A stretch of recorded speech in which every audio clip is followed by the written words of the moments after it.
Hey guys, welcome back to Oz Biker. Thanks for tuning in.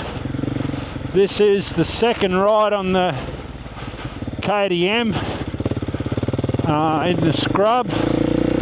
I'm still getting used to her big time. I've only done, I don't know, 260 or something kilometres, but riding with a few boys. There's two Husky 701s and a 450.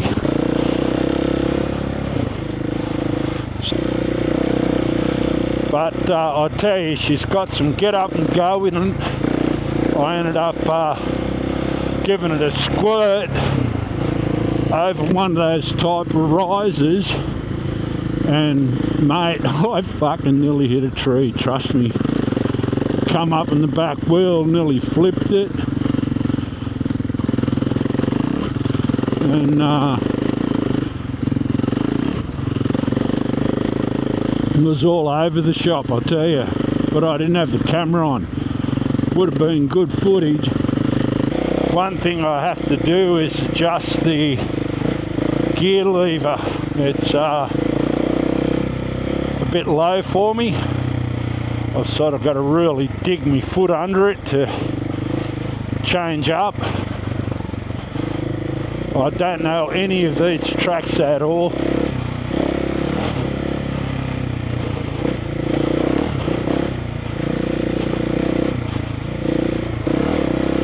So it's all new to me.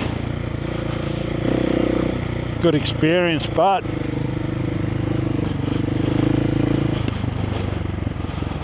I've got Michelin Tracker tyres on, and I'm running the front at 18 and the rear at 19.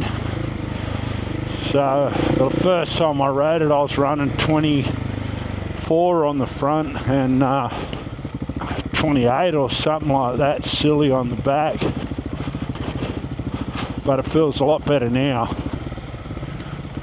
One thing which I never knew about the 690, it's got self-cancelling blinkers.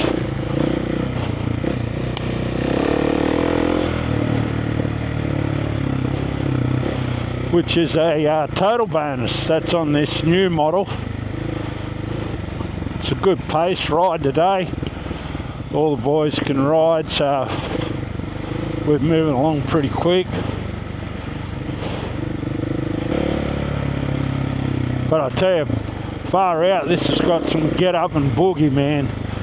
When I nearly flipped it, I only gave it a little squirt. I'm in rally mode, full power, and holy moly, mate,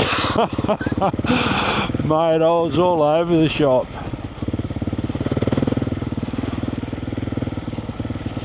You can tell Bruce knows this track off the back of his hand.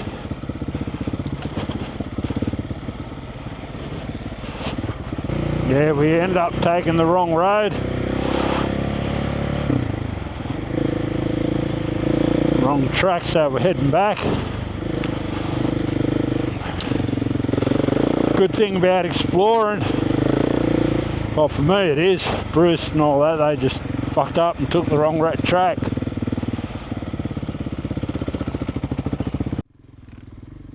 Hey guys, I hope you're enjoying the video. Thanks for tuning in.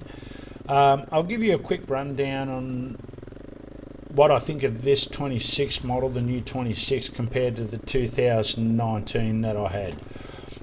We'll start with engine. Engine characteristics on this bike is, to me, way better than 2019. It lugs way better. It's got shitloads more punch. I think I've stalled this bike probably about 2 or 3 times, and that was my stupidity, being in the wrong gear and that sort of stuff, where the 2019 model that I had, it was flaming out all the time. I even took it to KTM about 5 times. They spoke to the reps. I even changed front sprockets. It kept flaming out. I got the shits with the bike at the end and sold it.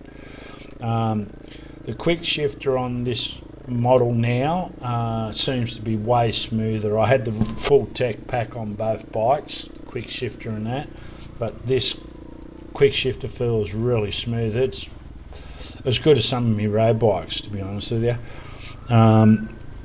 Also, the seat has definitely more padding, even compared to the 24 model that I rode. That seat was a lot harder. This one's definitely got some more padding. Handling wise, I believe this handles a lot truer. I don't know if they've changed the geometry of the bike. I think they have in weight distribution on the bike, where it's I forget what it's got on the back compared to the front, but they're pretty even in their weight when you put them on scales. There's a video that a guy talks about that, and it was pretty astonishing. There wasn't much difference, so the bike was very balanced. So therefore, I think it handles a bit better than the 2019 model, and it's got way more power. They're the differences I've noticed so far, but I've only been on it for 2 rides. But the things that I have got on the bike that I could recommend to get is I've got the bar clamps that come in the power parts. It's the anti-dampening, vibration dampening bar clamps. Mate, they're unreal. They really, really do make a difference. I don't get hardly no vibrations in the bars at all.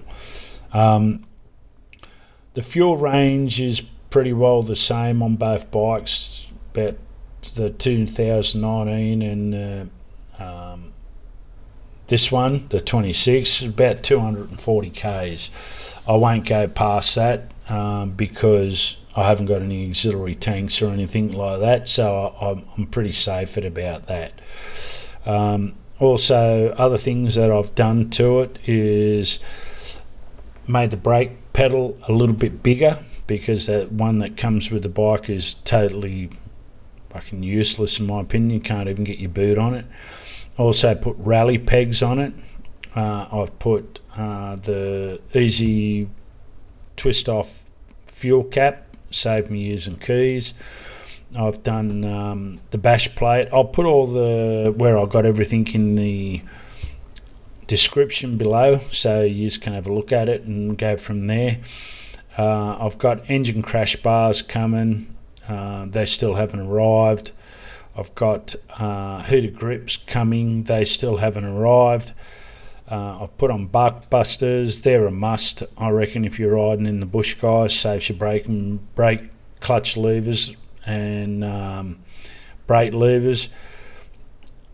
It doesn't stop it, but it definitely helps. I also did a Cuba 32mm lowering link, and I also lowered the front forks by half, and I ended up doing 32mm in the lowering link at the back, so my forks went up about 15mm at the front, just to even out the bike. It's sort of like whatever you lower the bike at the back, you do the same half to the front forks. Also, I've got an adjustable side stand, so if you lower the bike, you have to get the lowered adjustable side stand. Otherwise, the fucking bike won't. You won't be able to put it on the side stand. It'll be too straight and it'll fall all the time. I also got a bypass dongle for the side stand, because I do a lot of bush, and if that ever fails, I'm stuck out in the bush, where the bypass dongle eliminates that issue. But the only thing you've got to get used to is your bike will start in gear, and if you're clicking in a gear with the side stand on, you'll drop your bike, so you just got to be mindful of that. Also, I've put on a full Arrow exhaust system, and the new Arrow exhaust system does suit this bike. It's got 2 O2 sensor plugs in it, so there's no issue at all with that, and it doesn't throw a fault. Well, mine hasn't yet, and it's done 500 k's.